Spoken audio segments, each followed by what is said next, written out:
ये बड़े दुर्भाग्य की बात है कि इतना बड़ा लोकतंत्र होने के बावजूद भी, इतना बड़ा विपक्ष होने के बावजूद भी अब तक देश के अंदर ये लोग कोई रिवॉल्यूशन क्रिएट नहीं कर पाए। भारत जोड़ो यात्रा का कोई मोटिव आज दिन तक अपोजिशन साबित नहीं कर पाई। अपोजिशन को लगता है कि हिंदुत्व एक बड़ा मुद्दा था और उसके दम पर अगर प्रधानमंत्री जी ने लगातार 2 बार अपने आप को स्थापित किया है तो आप उस हिंदुत्व का चोला लेकर के क्यों आगे नहीं बढ़ते। तो ये फॉर्मूला केजरीवाल को भी अपनाना चाहिए, अखिलेश यादव को भी अपनाना चाहिए, ये इन कांग्रेसियों के दिग्गज नेताओं को भी अपनाना चाहिए। जब कांग्रेस अगर मुसलमानों के नाम पर वोट बैंक, मदरसों के नाम पर अगर वोट बैंक की राजनीति करती है तो भारतीय जनता पार्टी क्यों नहीं कर सकती वोट बैंक की राजनीति। ये वो सोनिया गांधी थी जिसने विपक्ष में सत्ता में आने के लिए भगवान राम के अस्तित्व को ये लोग लगातार 70 सालों से नकारते रहे। सर आपका क्या नाम है? मेरा नाम विनय है और मैंने पार्लियामेंट को भी एड्रेस किया है, दोनों सदनों को मैंने एड्रेस किया है। और आपकी खबर इंडिया के तमाम दर्शकों का बहुत बहुत स्वागत और अभिनंदन। आज क्या एड्रेस करने वाले हैं आप युवाओं के नाते होकर के, क्या एड्रेस करने वाले हैं? भारत दुनिया का सबसे बड़ा लोकतांत्रिक देश है। 65% से ज़्यादा आबादी युवाओं की है और 21वीं सदी में युवा भारत देश को बहुत कुछ दे सकता है। यद्यपि मैंने माना कि देश के सामने महंगाई, बेरोजगारी, अशिक्षा, भुखमरी जैसे मुद्दे हैं, लेकिन इन चुनौतियों के बावजूद भी भारत वैश्विक दृष्टि से अपनी प्रतिष्ठा को स्थापित कर रहा है। भारत देश का युवा अपनी शक्ति को स्थापित कर रहा है और इसमें बहुत बड़ी भूमिका वर्तमान के यशस्वी प्रधानमंत्री जी की रही है, क्योंकि 21वीं सदी में जिस तरीके से युवाओं ने बढ़ चढ़ करके, विभिन्न चाहे शिक्षा का क्षेत्र हो, चिकित्सा का हो, विज्ञान का, अनुसंधान का क्षेत्र हो, खेल जगत की बात हो, आज भारत की प्रतिभाओं ने वैश्विक स्तर पर कीर्तिमान स्थापित किया है। बहुत गौरव और गर्व की बात है। और 21वीं सदी में पूरी दुनिया भारत की तरफ देख रही है। 2 लोकसभा के नेतृत्व को प्रधानमंत्री जी ने पूरी दुनिया के सामने मानस पटल पर रखा है और तीसरा नेतृत्व भी युवाओं के सहयोग से एक बार फिर से उनको मिलने जा रहा है। विपक्ष कह रहा है कि मोदी जी डरे हुए हैं, बिना बात के आश्वासन दे रहे हैं कि 400 पार हो जाएंगे। ये बड़े दुर्भाग्य की बात है कि इतना बड़ा लोकतंत्र होने के बावजूद भी, इतना बड़ा विपक्ष होने के बावजूद भी अब तक देश के अंदर ये लोग कोई रिवॉल्यूशन क्रिएट नहीं कर पाए।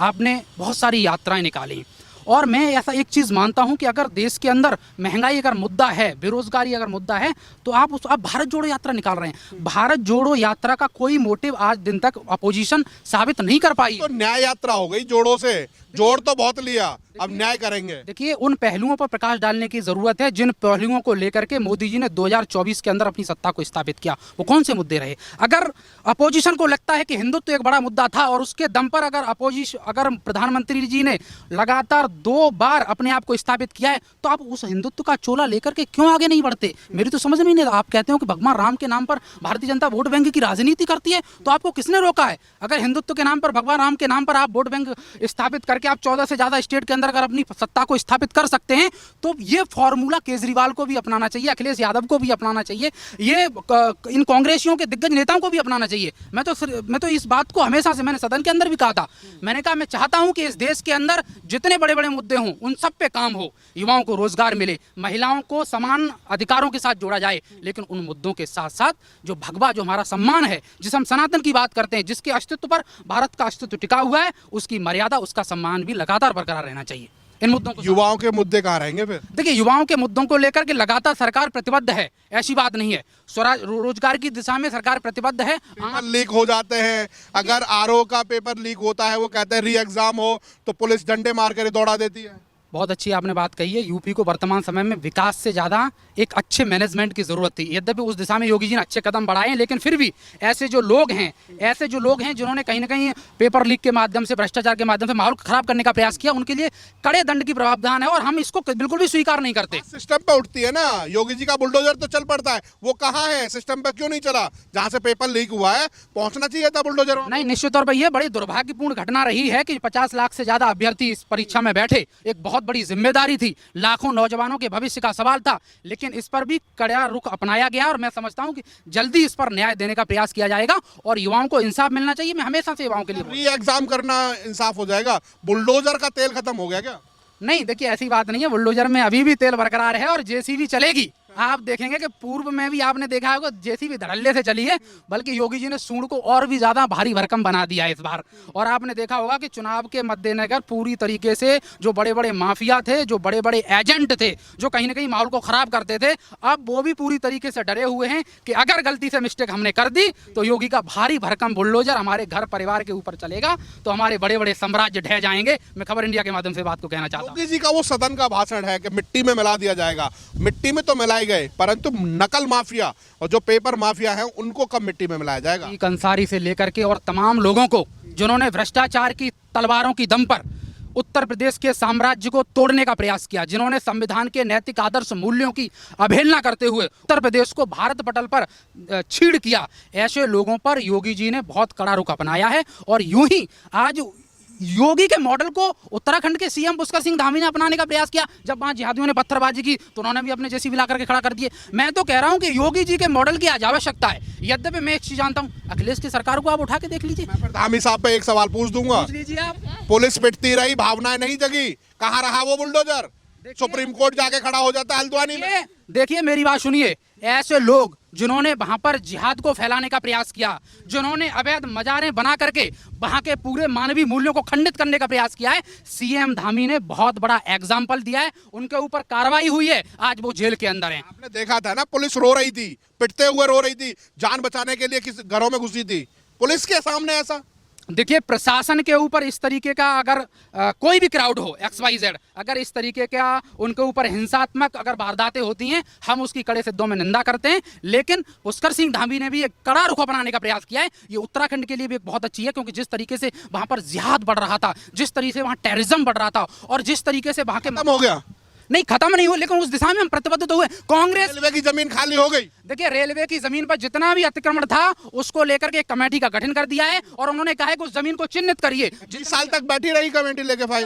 धामी को तो अभी नेतृत्व मिला है, अभी तो उनको गया उस स्पॉट पे, मैं भी था। 5 वर्षीय योजना पूरी नहीं हुई। मैं कोई धामी का पक्षधर नहीं हूं, लेकिन मैं एक बात जरूर कहना चाहता हूं कि इन 5 से 7 वर्षों के कालखंड में जितना उत्तर प्रदेश और उत्तराखंड के अंदर सनातन को लेकर के और बेहतरीन मुद्दों को लेकर के, नीतियों को लेकर के काम हुआ है, कांग्रेस की सरकार में नहीं हुआ। और इस बात को आपको मानना पड़ेगा। आप भी मानेंगे कि जब से भाजपा आई है, हिंदू मुसलमान के चुनाव मुद्दे पर चुनाव जीता उन्होंने, तो क्यों नहीं कांग्रेस जीतती है? जब कांग्रेस अगर मुसलमानों के नाम पर वोट बैंक, मदरसों के नाम पर अगर वोट बैंक की राजनीति करती है, तो भारतीय जनता पार्टी क्यों नहीं कर सकती वोट बैंक की राजनीति? आप मुझे एक बात बताइए, कांग्रेस ने तमाम, ये वो सोनिया गांधी थी जिसने विपक्ष में सत्ता में आने के लिए भगवान राम के अस्तित्व को ये लोग लगातार 70 सालों से नकारते रहे। क्या कमी थी? हम तो भगवान राम के, राम का मुद्दा खत्म हो गया ना, मंदिर बन गया और वहां पे नहीं राम के मुद्दे के लिए, सुनिए मेरी बात, राम के मुद्दे के लिए लगातार इस देश के अंदर 500 सालों से संघर्ष रहा है। 5 लाख से ज्यादा लोगों ने बलिदान दिया है, न जाने कितने शहीदों क्रांतिकारियों के खून पर इस भारत देश का वैभव टिका गया है।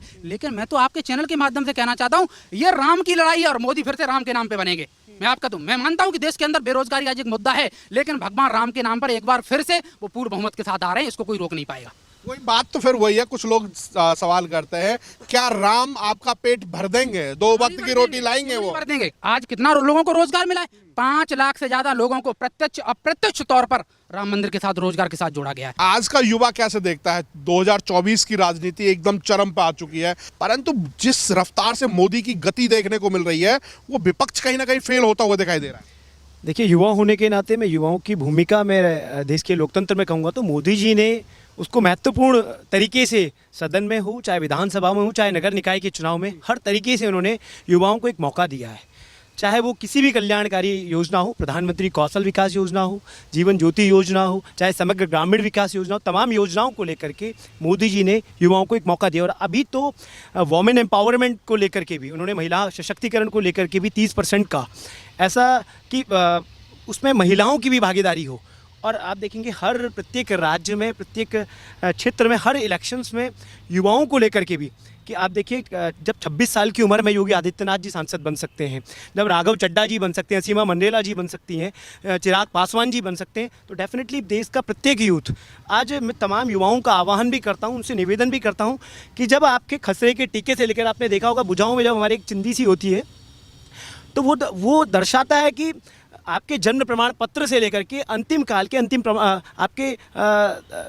प्रमाण पत्र तक, प्रत्येक दशा में जब आपको देश के राष्ट्र को चलाने की जो नीति नियम सिद्धांत होते हैं उसमें भागीदारी होती तो सारी यही आ रही है ना कि युवा सड़क पर जा रहा है, रोजगार मांग रहा है, युवाओं पर पुलिस लाठी बरसा रही है और कहीं ना कहीं विपक्ष भी इस बात को उठा रहा है। क्या मोदी जी ने जो शासन चलाया केवल डिग्री उसके लिए रह गई कि पकौड़े तलेंगे? देखिए, आज ये पकौड़े तले की व्यवस्था नहीं है।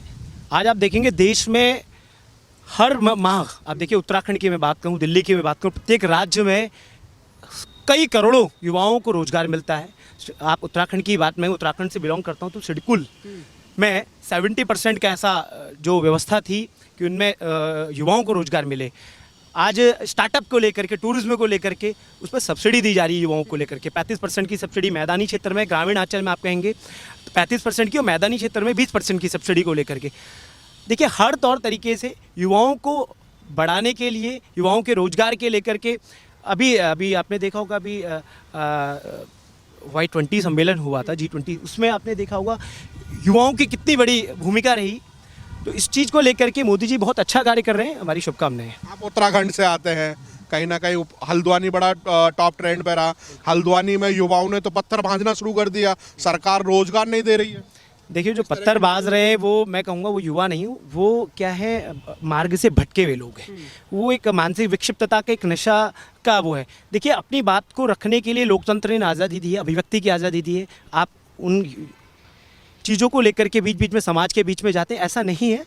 और सदन में बैठ कर के बातचीत होती है। आप अपनी बातों को रखने के लिए आप सदन में भी जा सकते हैं, आप अपनी बातों को लेकर के आप विकास भवन में भी जा सकते हैं, आप अपनी बातों को लेकर के नेतृत्व भी कर सकते हैं। आपका स्वागत है।